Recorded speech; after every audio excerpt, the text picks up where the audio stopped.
Então, vamos lá. Continuando. Aí, são 5 regiões, né? Na coluna vertebral. A gente viu a primeira, que é a cervical, tem 7 vértebras.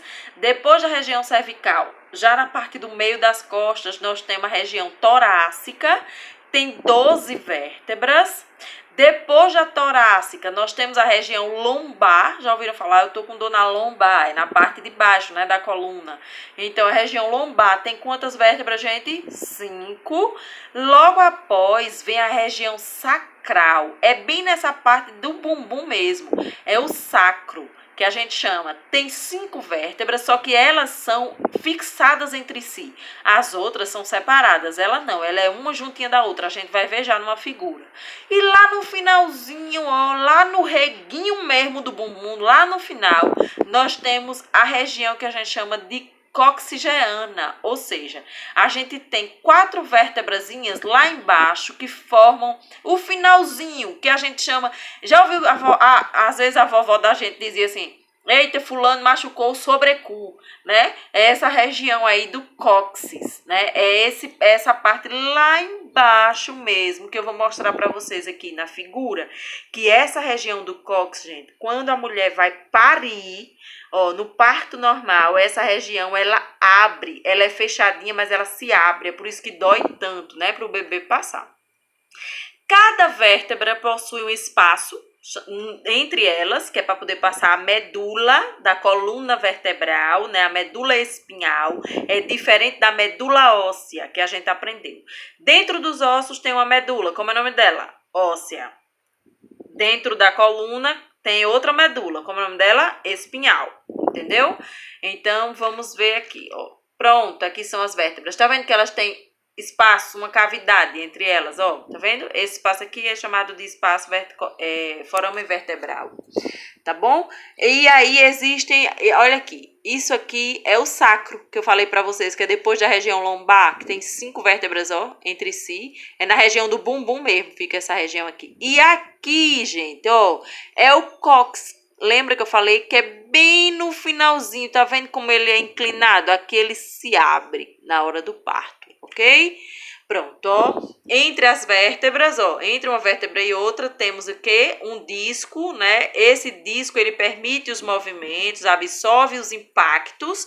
Uma pessoa que está acima do peso, a vértebra vai ficar pressionando o disco. Tá vendo? É por isso que quando pressiona demais esse disco aqui, seja por pancada, por acidente ou por sobrepeso, esse disco ele vai herniar. O que é isso? Ele vai estufar. Ele vai ficar estufado. Aí o que vai acontecer? Dor, muita dor, porque os nervos aí vão ficar comprimidos, ó, porque esses amarelinhos são nervos aqui. Se esse disco ele começa a inchar, a estufar, vai bater no nervo, o nervo vai começar e a gente vai começar a sentir dor. É o que a gente chama de hérnia de disco. Tá vendo que interessante, gente?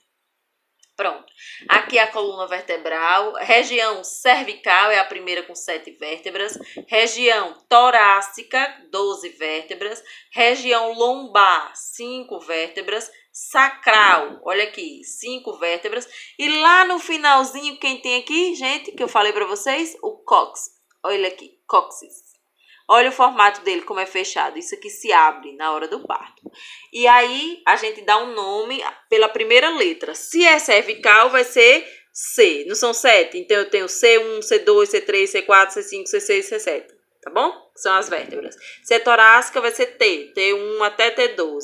Se é lombar, vai ser L. De L1 a L5. Se é sacral, vai ser 5. Só que elas são elas são fixadas, né? Juntinhas. Tá bom? Vamos lá. Olha aqui, mais uma vez, tá vendo essa figura como fica bem explicadinho, gente? Ó, 7 vértebras cervicais, 12 torácicas, 5 lombares, lombares, o sacro e o cóccix. Olha aqui, tá vendo?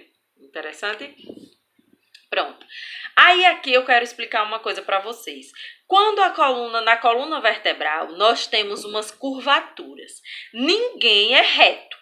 Porque se a gente não tivesse essas curvaturas normais na nossa coluna, a gente ia andar como um pau, né? Todo duro.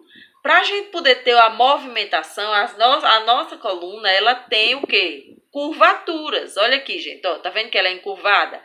Só que são curvaturas normais. Por exemplo, aqui na cervical, a primeira curvatura chama-se lordose.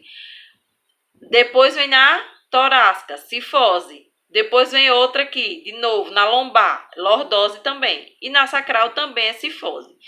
Professor, então o que é hipercifose e hiperlordose? É quando essas curvaturas já não são mais normais, quando elas passam a ser agora doença, patologia. Quando é encurvado demais, passa a ser patologia. O que é patologia? Doença. Então, se a curvatura é normal, chama-se lordose e cifose. Se ela é patologia ou doença, fica hiperlordose e hipercifose. É uma curvatura hiper, significa maior do que o normal. Ok, gente? Funções da coluna vertebral, né? Protege a medula, suporta o peso do corpo, né? E aí vai, falando aqui as funções dela. Pronto. Aqui é a região do tórax, né? A gente viu que tem a caixa torácica, além das costelas, do osso externo, né?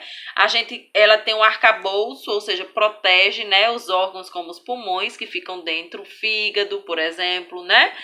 Quantas costelas nós temos? Vocês sabem? Gente, nós temos 24 costelas. São 12 de cada lado, tá bom?